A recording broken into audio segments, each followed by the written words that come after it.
Bertemu kembali rentasan berita edisi 763, saya Zawazi Yusof, antara paparan utama. Siapa baling batu sembunyi tangan? Tiada darurat, PAS U-turn.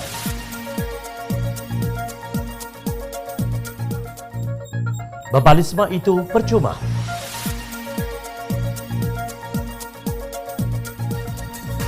Ghanimah lebih bernilai, berpandai maruah.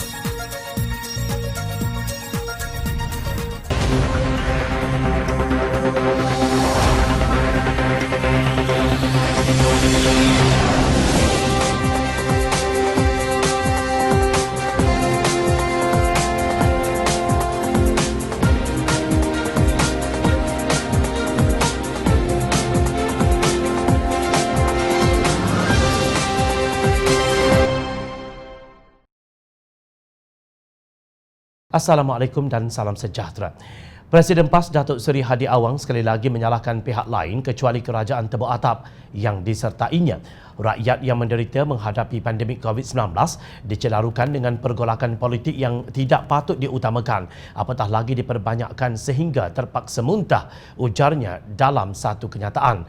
Beliau juga mencemuh mereka yang berpolitik itu, katanya masing-masing saling tuduh-menuduh dan mengaku paling membela rakyat.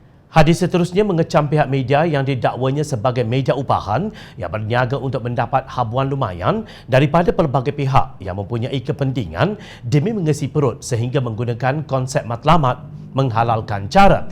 Ikutilah senario politik yang berlaku dengan teliti dan berhemat supaya berlaku adil, khususnya terhadap diri sendiri yang dihukum kerana kesilapan yang dilakukan, ujarnya. Media upahan mana yang menggunakan konsep matlamat menghalalkan cara? Bukankah ia media yang pernah muflis kerana terlalu kerap kena saman? Media itu dimiliki oleh parti yang kini menjadi rakan tidur sebantal PAS. Siapa agaknya yang dihukum kerana kesilapan yang dilakukannya itu? Sudah tentu bukan Menteri Perusahaan Peladangan dan Komoditi Datuk Dr. Khairuddin Aman Razali yang kembali dari Turki dan gagal patuh SOP yang digariskan oleh Kementerian Kesihatan Malaysia. Khairuddin telah disucikan oleh Mursyidul Ampas Datuk Hashim Jassin umpama burung hudhud yang diriwayatkan dalam Al-Quran. Malah Peguam Negara Tan Sri Idris Harun tidak mengambil apa-apa tindakan kerana beliau tidak diberikan borang 14B. Sudah tentu bukan Datuk Seri Najib Razak yang telah dijatuhi hukuman penjara selama 12 tahun dan denda RM210 juta kerana kesalahan jenayah berhubung dana SRC International sebanyak RM42 juta. 5 orang pemimpin kanan PAS termasuk Hadi sendiri telah menziarahi Najib sebagai tanda persahabatan pada malam beliau dijatuhi hukuman. Jawapannya terletak pada 3 ayat Hadi seterusnya. Ayat yang pertama, menyalahkan Datuk Seri Syafiee Apdal. Tiba-tiba didominasi pula dengan isu pembubaran Kerajaan Negeri Sabah yang mewajibkan diadakan pilihan raya negeri. Lihat dan renung siapa yang bertindak membubarnya. Beliau seolah-olah telah mensucikan kesalahan Tan Sri Musa Aman yang cuba merampas kerajaan warisan sehingga akhirnya menyebabkan Dewan Undangan Negeri Sabah dibubarkan. Ayat yang kedua, ditujukan kepada Datuk Seri Anwar Ibrahim tanpa menyebut nama. Kemudian rakyat digemparkan pula dengan surat cinta untuk menjadi Perdana Menteri yang dihantar kepada Duli Yang Maha Mulia yang di-Pertuan Agong secara tidak lengkap tanpa senarai nama yang menyokong dan mendukung supaya tuanku diberikan kerja tambahan untuk mengesahkan senarai nama yang tiada kononnya atas nama strategi. Di mana salahnya Anwar Ibrahim menghadap Yang di-Pertuan Agong sebagai rakyat dan pemimpin pembangkang untuk memberi maklum balas? Sementara itu, ayat yang ketiga pula memperlekehkan ahli parlimen yang menggunakan hak menuntut supaya diadakan undi tidak percaya kepada Muhyiddin Yassin. Seterusnya dihantar usul bagi mengadakan undi tidak percaya kepada Perdana Menteri yang sedang bertugas supaya memanas dan menjolok kerusinya ketika melaksanakan tugas menghadapi COVID-19 yang menimpa rakyat dan sedang melanda seluruh dunia. Hadi mengutip peribahasa Melayu yang menyebut membaling batu sembunyi tangan. Peribahasa tersebut bermaksud berbuat jahat kepada orang lalu pura-pura tidak tahu. Jom Channel ingin bertanya, siapakah setakat ini yang memiliki sifat berkenaan? Bukankah pemimpin PAS yang bersekongkol dengan pengkhianat yang melompat parti demi ketamakan politik untuk menguasai Putrajaya dan kerajaan negeri-negeri? Kerana tindakan pengkhianatan inilah negara dan rakyat kini dalam keadaan bercelaru. Terima kasih Hadi Awang kerana mengingatkan kami bahawa rakyat wajib menjadi hakim yang adil dalam membuat pertimbangan dengan akal yang sihat. Kerana itulah kami tetap berdiri teguh bersama Raja-Raja Melayu yang menghormati mekanisme semak dan imbang antara pelbagai cabang kerajaan dan peranan Seri Paduka Baginda untuk mengimbangkan pelbagai tuntutan demi menjamin berlakunya keadilan dan membatasi sebarang unsur penyalahgunaan kuasa. Sudah berapa banyak pelaburan yang dibawa masuk dari Timur Tengah oleh Hadi Awang sebagai duta khas Perdana Menteri yang bertaraf menteri. Jangan baling batu jika tinggal di rumah kaca. Ketika Perdana Menteri Perikatan Nasional Tan Sri Muhyiddin Yassin mencadangkan pengisytiharan darurat kepada Yang di-Pertuan Agong Al-Sultan Abdullah Riayatuddin Al-Mustafa Billah, adakah PAS menyokong? Jawapannya, ya. Sebagai contoh, Pesuruhjaya PAS Negeri Selangor, Datuk Dr. Ahmad Yunus Hairi menyelar Datuk Seri Anwar Ibrahim yang mengecam pengisytiharan darurat sebagai kerajaan diktator. Kenapa masih mahu membawa persepsi politik sekiranya berlaku darurat sehingga melabel kerajaan diktator? Tegasnya, tegas beliau, sekiranya berlaku darurat ia adalah soal keselamatan negara berhadapan wabak COVID-19, bukan politik diktator. Lapor Harakah Daily 25 Oktober 2020. Malah akhbar lidah rasmi PAS itu begitu teruja menampilkan pandangan pensyarah yang disebut sebagai pakar undang-undang perlembagaan tentang betapa pentingnya pengisytiharan darurat itu bagi negara kita. Kononnya darurat itu untuk mengembeling tenaga mengurus masalah wabak COVID-19 yang kian meruncing. Namun ketika menolak permohonan Muhyiddin, Yang di-Pertuan Agong bertitah bahawa buat masa ini tiada keperluan untuk perkara 150-1 dan pemasyhuran ordinan darurat Kuasa-Kuasa Perlu 2020 menurut perkara 150-2B Perlembagaan Persekutuan untuk memerangi ancaman wabak COVID-19 di negara ini. Menurut Datuk Pengelola Bijaya Diraja Istana Negara Datuk Ahmad Fadil Syamsuddin, Al-Sultan Abdullah berpendapat tiada keperluan buat masa ini untuk Seri Paduka Baginda mengisytiharkan darurat di negara ini atau mana-mana bahagian negara Malaysia. Timbalan Presiden PAS Datuk Seri Tuan Ibrahim Tuan Man dalam satu kenyataan di Facebook rasmi beliau secara jelas menyebut bahawa beliau menjunjung titah Yang di-Pertuan Agong yang diumumkan melalui kenyataan media Istana Negara itu. PAS U-turn dan kini Kerajaan Tebuk Atap yang kesipuan kerana ura-uranya mengelak persidangan Parlimen gagal. Mahu Pakatan Harapan menyokong Belanjawan 2021. Keputusan bahagian itu sekaligus menutup angan-angan Kerajaan Tebuk Atap untuk meneruskan apa-apa agenda mereka tanpa melalui perbahasan di Parlimen. Berdasarkan perkara 150-1 dan pemasyhuran ordinan darurat Kuasa-Kuasa Perlu 2020, menurut perkara 150-2B Perlembagaan Persekutuan, ternyata Muhyiddin bukan mencadangkan darurat kesihatan atau apa saja nama yang mahu diberikan gambaran indah oleh para pengkhianat dan proksi-proksi mereka, sebab tidak ada yang dinamakan seperti itu. Darurat adalah darurat, kata Ketua Wanita Amanah Nasional Awan Aiman Atirah Al-Jundi. Tidak jadi masalah kepada Pakatan Harapan untuk menyokong Belanjawan 2021 bagi menangani pandemik COVID-19 dan menggembeling solusi membantu memulihkan ekonomi negara dan kehidupan rakyat yang terjejas teruk. Namun jika peruntukan tersebut termasuk menanggung kos perbelanjaan operasi kabinet bersaiz XXXL seramai 70 menteri dan timbalan menteri serta 3 duta khas Perdana Menteri bertaraf menteri yang entah apa dilakukan sehingga kini, maka pemeriksaan awam harus dijalankan. Rakyat tidak mahu dana negara digunakan untuk menteri dan timbalan menteri yang tidak buat kerja. Noktah. Sepatutnya Muhyiddin dan proksi-proksinya yang mencadangkan pengisytiharan darurat itu meletakkan jawatan setelah ia ditolak oleh Yang di-Pertuan Agong. Tak malukah sekarang merayu meminta sokongan daripada pihak yang selama ini ditekan dan dihina, kononnya gila kuasa?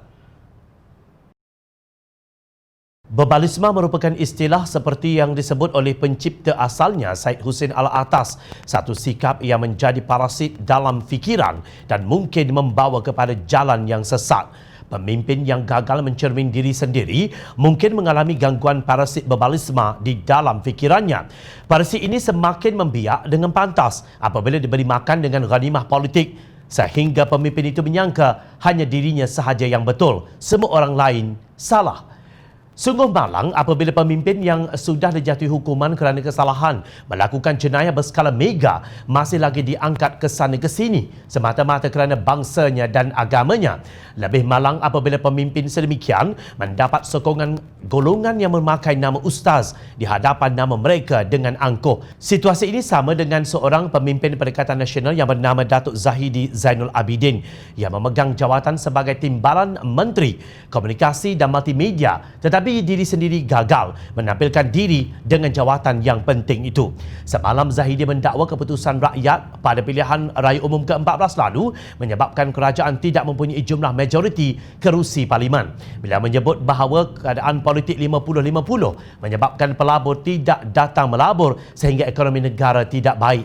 Tetapi keadaan sekarang ni 50-50. So pelabur tak akan datang. Ekonomi negara kurang baik. Dan yang buat keadaan begini ni rakyat. Rakyat yang undi 50-50 ni, yang undi dulu ni.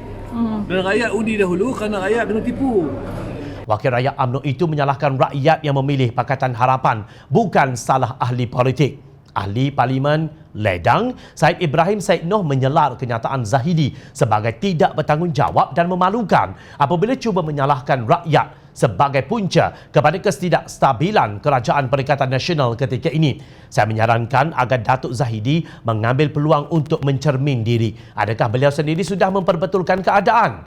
Dengan pelbagai kenyataan, peristiwa dan usaha yang acuh tidak acuh, Timbalan Menteri KKMM, adakah beliau berhak untuk meletakkan keadaan sekarang ke atas pundak bahu rakyat?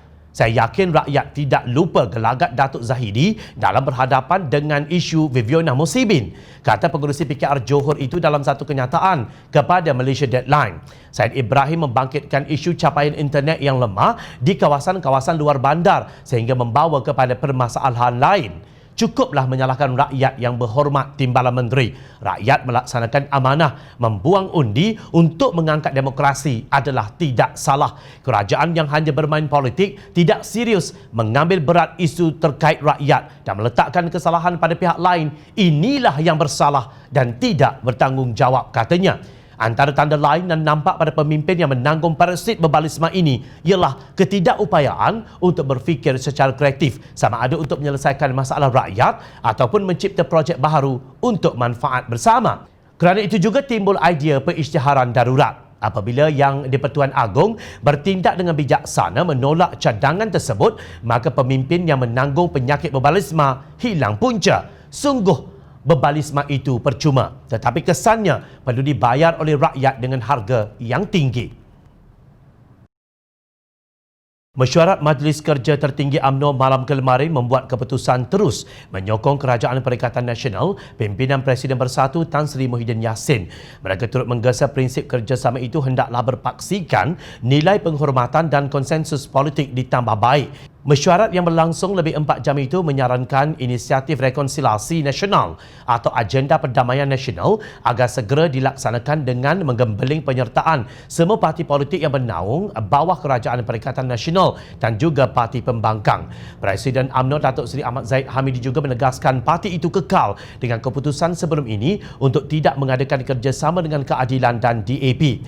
Mesyuarat malam ini juga mahu kerajaan mengambil pendekatan lebih inklusif melangkaui perbezaan ideologi parti dan menangani pandemik COVID-19 dan kesan negatif ekonomi terhadap kehidupan rakyat. Katanya dalam kenyataan selepas mempengerusikan mesyuarat itu. Dalam pada itu, PAS menyatakan sokongan penuh terhadap Kerajaan Perikatan Nasional pimpinan Muhyiddin Yassin dan menggesa rakan sekutunya UMNO kekal dengan sokongan kepada Perdana Menteri.